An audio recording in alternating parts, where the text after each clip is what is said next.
This episode contains content on food and eating that may be sensitive to some listeners. The Adulting with ADHD podcast is not a substitute for medical advice. Please see a medical professional if you think you have ADHD or have ADHD and need additional assistance. For podcast archives, please visit patreon.com/adultingwithadhd. This is the Adulting with ADHD podcast, self-empowerment for people with ADHD. Today, I'm very happy to have with me Nicole DeMasi. Nicole is a registered dietitian who specializes in ADHD. Welcome to the show, Nicole. Hi, thank you so much for having me. Absolutely. Today, we're talking about intuitive eating and how it impacts people with ADHD. So before we get started, do you want to tell the listeners a little bit about what intuitive eating actually is? Yeah, sure. So, intuitive eating is actually really just eating in its most purest sense. We're actually all born intuitive eaters, and we kind of lose that ability over the years with things like diet culture and food rules. But eating intuitively is really just eating a way that feels good for your body, mentally and physically. It's a non diet approach, it's weight neutral. So, meaning that the point of it is really just to listen to your body and do what feels good for you. It has nothing to do with wanting to lose weight or, well, people do want to lose weight with intuitive eating, but that's not the main focus. That's not the goal of it. Mhm. So there's 10 principles and it's based on, research, and it's been actually around for a very, very long time, like since the 80s, but it's kind of more of a popular thing now. So it's kind of becoming more like a trend. Unfortunately, like diet culture gets its hands on everything, right? Yeah. But it's not actually a trend, it's not a diet, it's just sort of following these principles as a self-care framework, sort of to just really take care of you and listening to your body and honoring your health and respecting it. And it's really great for people with ADHD. That was actually my next question. I noticed that you're specializing in the ADHD population. So how did you get involved with that? So I was diagnosed officially in 2020. I kind of knew I had it for a long time and I didn't do anything, sort of classic ADHD. And when I was diagnosed, I was already a dietitian for about 8 years. So I already had a private practice. I was already working in the space for a long time, but I never heard anyone talk about ADHD and nutrition or ADHD and disordered eating. I struggled with intuitive eating for my whole life up until a few years ago when I started intuitive eating. I struggled with disordered eating, body dysmorphia, orthorexia, which is like the obsession with food. And I'd say that one was probably the longest because as a dietitian, we have all of this information that we have about the good and the bad of food, and it's just very toxic. And so when I finally got diagnosed with ADHD, I realized there's just a huge need for it and nobody's really talking about it. There was just, a few dietitians that I knew of at the time back in 2020, and so I was like, I'm going to learn everything that I possibly can about this. And I realized that intuitive eating was really what I needed because eating is hard for us, really difficult with all of our executive dysfunction. And adding the extra layer of like diet culture on top of it and all those food rules and stuff, like it really just makes eating seem impossible. So I use the intuitive eating principles with my clients to help them with eating. And so that's really how I got into this space. Awesome. Definitely can relate to a lot of that. Especially is it orthorexia that you named? Yeah. Especially that one, because it feels like that one would be really easy to overlook if you're like, hey, I'm being Mhm. healthy, right? Like, I'm just now learning more about that one. And it's like, oh my gosh, that's everywhere. Mhm. So yeah, let's say you have ADHD, you want to get into intuitive eating. What is the most important thing you should keep in mind? The important thing is that it's not a quick fix. it's not a diet. And I think that scares some people because with ADHD, like we hate structure, but we need it, right? It's like Yeah. that sort of like push and pull that we have. But diets kind of give this false sense of control and it kind of gives you structure, but it means that you're not listening to your body. So with intuitive eating, you have to be open to listening and trusting yourself. And that's really where you want to get to. And it's important to just approach every situation from a place of curiosity rather than judgment. And part of intuitive eating is getting out of that all or nothing mindset that we get stuck in. So I think the most important thing is to really, I guess, just be self compassionate and be open to it and know that it's a learning opportunity and it's really about the long run. It's about getting to a place where you're at peace with food and you're not binging and you're using food for nourishment and also for comfort. And you can use food to stim and all of these other great things, but you're doing it in a way that feels very controlled and or that you're in control. And it just feels good mentally and physically. I think if I were to say one other thing about that, because I get stuck on these questions because intuitive eating, it really is, it deals with so much. Yeah. I want to say that it's not a free pass to eat whatever you want all the time.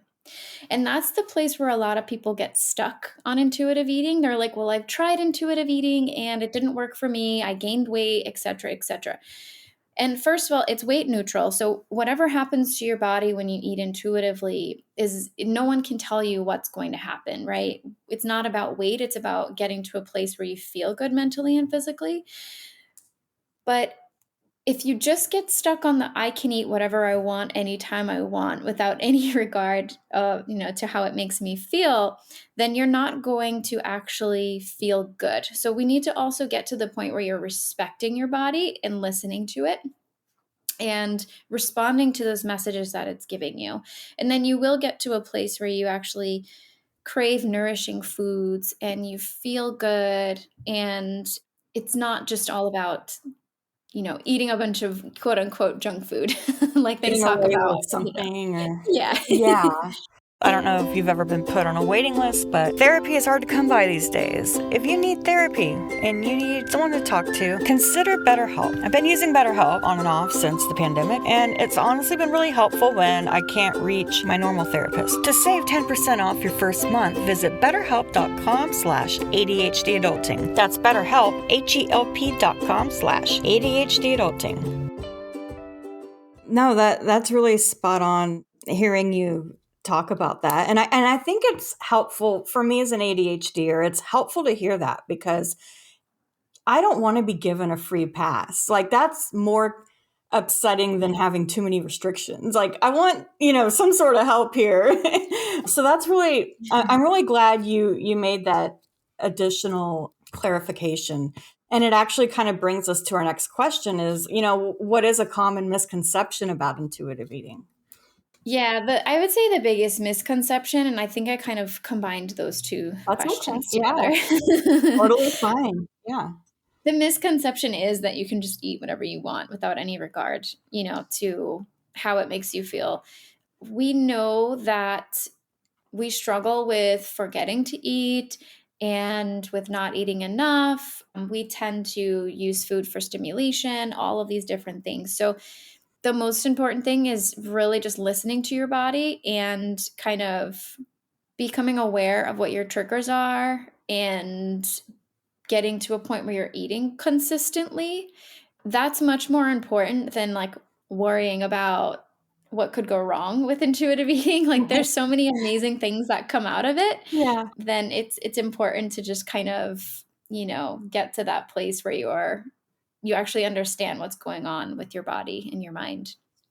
I love that because we definitely can be perfectionists about it. Like, oh, I'm Yeah. doing intuitive eating wrong. Well, it's intuitive, so Yeah. There's no way to do it wrong. There's no pass fail, which is like the beauty of it because everyone can eat intuitively. And I have a lot of clients where they've done that. They're like, they feel like they're failing at it and they get upset. And it's like, no, you can't fail at it. You only can take it as information and then move on. And it really allows you to start trusting yourself more and to really just live intuitively rather than just eating intuitively. I love the sound of that. So if you think you have I mean, if you have ADHD and you think intuitive eating might be for you, what would be a good first step to, start exploring this? Yeah. So I always say for people who are interested in intuitive eating, obviously it would be like amazing for everyone to work with a dietitian. I know that that's not always a possibility. It's obviously, it costs money and a lot of people might not have access to them. So with social media these days, there's a lot of great information online, but I'd say just be cautious about who you're getting your information from because like I said before, because it's becoming more of a trend online, there's a lot of misinformation out there and there's a lot of people turning intuitive eating into a diet. So if you see any information that's telling you to count anything or restrict anything or losing weight, these are just it's kind of like diet culture in disguise almost. So I'd say it's much more important to work with somebody who is a registered dietitian or an intuitive eating counselor, and then the first step that you could start to take, even before you do that, is just to start checking in with yourself. Every few hours, we all need nourishment for our bodies every 3 to 4 hours minimum, because that's what it takes for our blood sugars to stay in a good range. So, just eating consistently is going to help minimize those sugar cravings that we get, the binging that we do, the stimming with food, the preoccupation with food, all of those things start to decrease a little bit when we're just eating consistently. So check in with yourself. Have I eaten today? Have I drank any fluids? What do I need? What does my body need in this moment? And that will just give you a lot of information. And like I said, intuitive eating really is for everyone. So I actually have, for people who can't afford to go to a dietitian or do one-on-one coaching, I do have an online course for people for just that reason. So I kind of put all of my information that I know about intuitive eating from an ADHD lens and put it into an online course for people so that they can get started that way. Awesome. And where can people find this resource? I'm going to be linking to it also in the show notes. I noticed you sent me a link. Where can they go? So people can find me at eatingwithadhd.com. I have the link to my online course, to my coaching, and also to the community as well. So when you join the online course, you get access to my private community where people are going through the same thing as you and I with, struggling with eating and having ADHD, and I'm just learning the ropes and figuring out how to improve their relationship with food. And then you can also find me on Instagram at Eating with ADHD. Excellent. Nicole, thank you so much for being here today. I thank you so much for sharing this information with our community, and I know it's going to be so valuable to so many people. Yeah, thank you so much for having me. I really appreciate it.